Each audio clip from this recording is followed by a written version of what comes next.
Hi Scorpio, how's it going? I hope you're doing fantastic today. I am doing a Celtic Cross reading for you. I've already cleared the energy of the cards. These are the cards that came out for you. I will go through each one individually.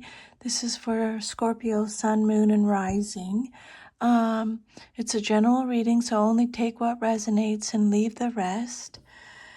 So, Scorpio, the first card that came out for you is the Queen of Wands. This card represents your current situation. This card says that you are in a phase of confidence, empowerment, and visibility. This is a time when you may be stepping into your charisma, owning your inner fire. The Queen of Wands is bold, magnetic, and socially assertive.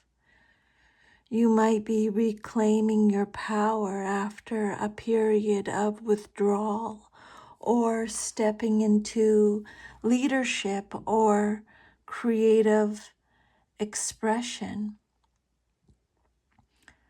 So you are currently embodying a vibrant and commanding presence, Scorpio, or you are being called to, okay?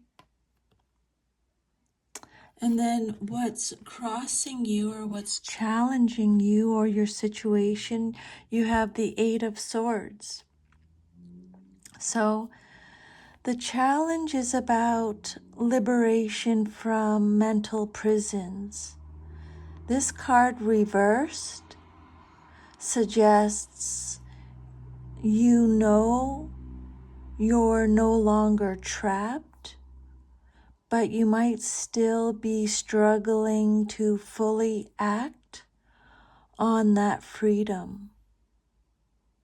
Limiting beliefs, anxiety, or fear of what lies ahead could be delaying decisive moment.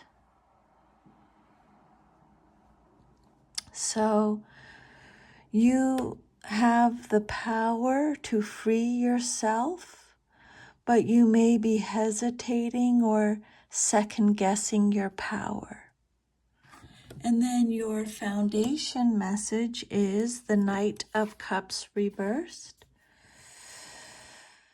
So at the root of the situation is a disruption in emotional flow, possibly romantic disappointment, idealism, or emotional manipulation.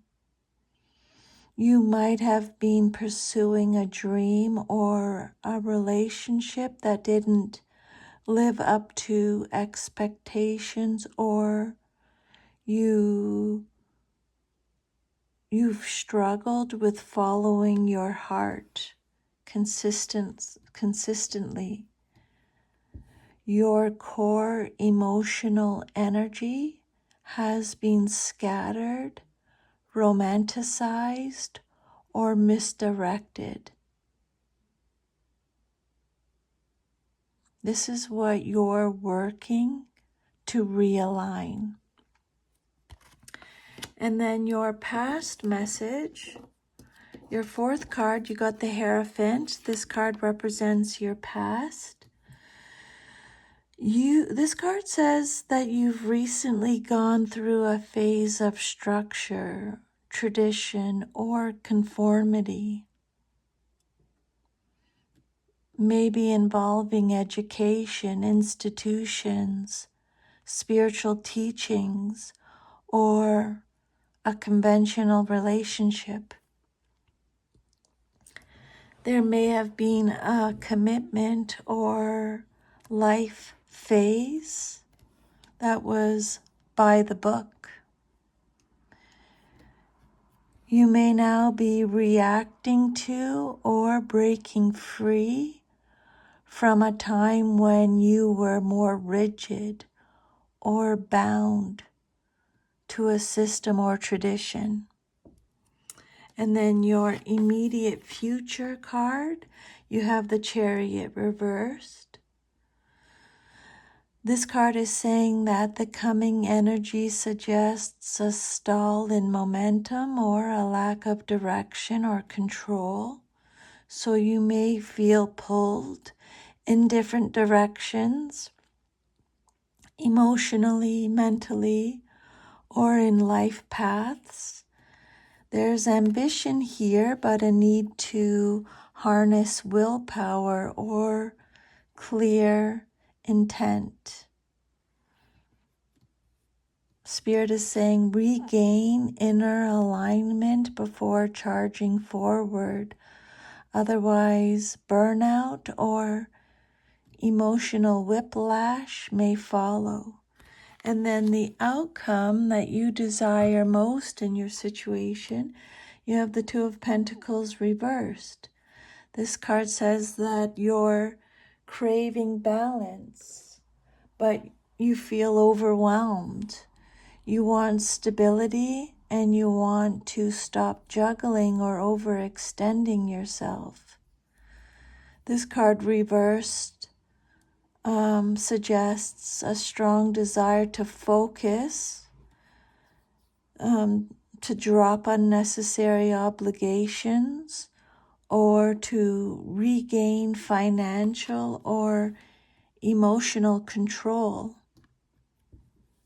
You want to stop the chaos and streamline life into something more manageable. And then your self-image card, how you see yourself, you got the Page of Swords. You see yourself as curious, watchful, and mentally sharp. Maybe in a phase of learning or investigating or observing. There may be a lot of mental activity, gathering information, questioning motives, or preparing to act. You're a student of life right now. You're alert, analytical, maybe a little bit guarded. And then your environment card, or how others see you in your situation, you got the Tower reversed. So others may see you as either recovering from a major shakeup or resisting a necessary change. This card can be about clinging to what's collapsing or coming out of a crisis. There's a sense that you are not the same. People feel this upheaval, even if you're trying to stay composed. You are being seen as someone who's been through something profound, maybe still reeling from it or trying to rebuild. And then your hopes and fears is the Nine of Pentacles reversed. So your desires and fears are independence, luxury, and self-sufficiency. There may be a fear of being alone or of failing to create the life that you've dreamed of. There can also be tension around self-worth or material stability. You may want to thrive alone, but you fear isolation or the burden of self-reliance. And then your outcome card is, your future card is the Emperor reversed. So this is a warning or message about reclaiming inner authority. This card can suggest a loss of control, an abuse of power, or being too rigid or passive. You're being called to heal your relationship with control, with structure, with masculine energy. Don't outsource your power. That's just my little Jack Russell in the background. Coco. She's dreaming. Don't outsource your power. Step into healthy authority without becoming tyrannical or overcompensating. The summary of this reading, the overall message is you are in a power reclamation arc. You are stepping into your own boldness and vision with the Queen of Wands, but you are still mentally entangled in old fears or patterns with the Eight of Swords reversed. There has been emotional disappointment or misalignment at the root, maybe tied to a rigid or traditional past. The immediate future suggests you need to realign your intentions and direction before charging ahead with the Chariot reversed. So Spirit is encouraging you to break free mentally and emotionally. Stop juggling too much. Own your voice and intelligence. Stop resisting change. Redefine what personal power and independence looks like to you. So that is your reading, Scorpio. I hope you received some insider guidance from these messages today. I'm sending you lots of love and strength. Thank you for letting me channel these messages today. I'll talk to you next time, okay? Take care. Bye.